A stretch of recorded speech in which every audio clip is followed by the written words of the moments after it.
అసలే సంక్రాంతి సినిమా, పైగా star hero నటిస్తున్నాడు. దాదాపు 2 ఏళ్ల తర్వాత బాక్స్ ఆఫీస్ ముందుకు వస్తున్నాడు.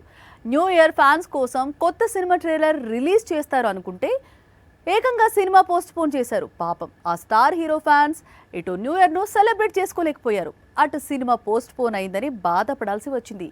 ఇంతకీ ఎందుకలా జరిగింది?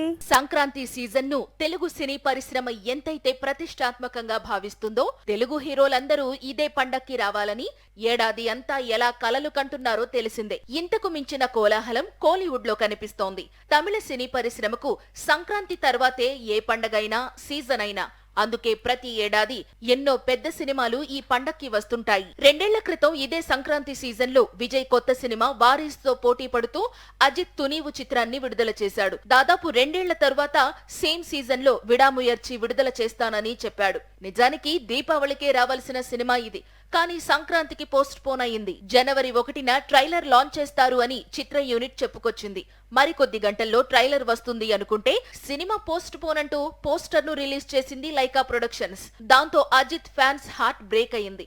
2 ఏళ్ల తరువాత రిలీజ్ అవుతున్న సినిమా పండక్కి హంగా చేద్దాం అనుకున్నారు, కానీ లైకా దారుణంగా అజిత్ అభిమానులను మోసం చేసింది. దాంతో వాళ్లు సోషల్ మీడియాలో తమ కోపాన్నంతా చూపిస్తున్నారు.